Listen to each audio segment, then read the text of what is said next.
বাড়িতে তোমরা খুব সহজেই কিভাবে মাটির থালায় পেইন্টিং করবে তারই একটা ভিডিও আজ তোমাদের সাথে শেয়ার করব। সেই জন্য প্রথমে একটা শিরিষ কাগজের সাহায্যে মাটির থালাটিকে ভালোভাবে কষে নিয়ে তাতে হোয়াইট ফেব্রিক কালারের একটা কোট করে নিতে হবে।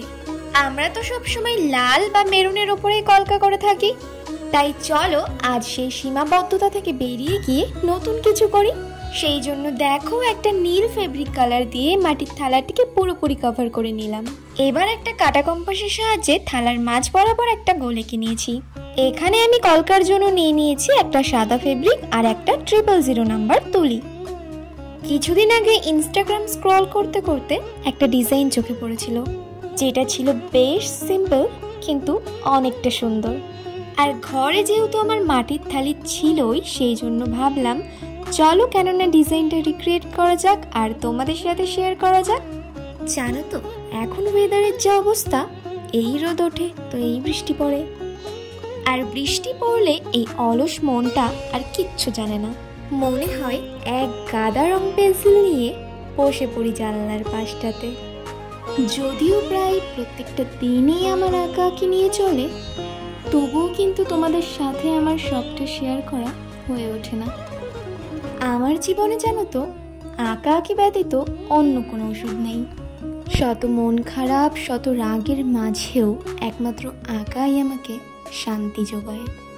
আচ্ছা, তোমাদের কার কার সাথে আর এমনটা হয় জানিও তো।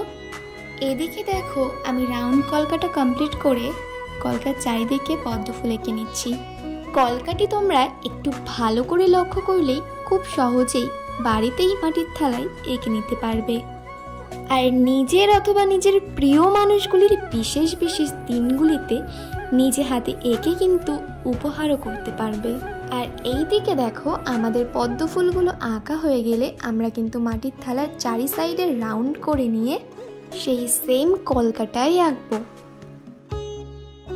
আচ্ছা, তোমরা অনেকেই কোয়েশ্চেন করো যে দিদি রঙগুলো কি উঠে যেতে পারে?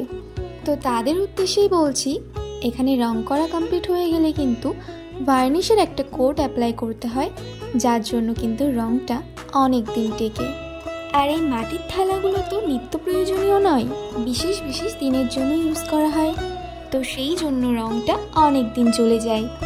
আচ্ছা, এইদিকে কথা বলতে বলতে দেখো আমাদের কলকা আঁকা একদম কমপ্লিট। আর এখন দেখো আমি একটা পেন্সিলের সাহায্য নিয়ে রাউন্ড বর্ডারের চারিপাশে সাদা ফেব্রিক দিয়ে ফোঁটা ফোঁটা দিয়ে নিচ্ছি।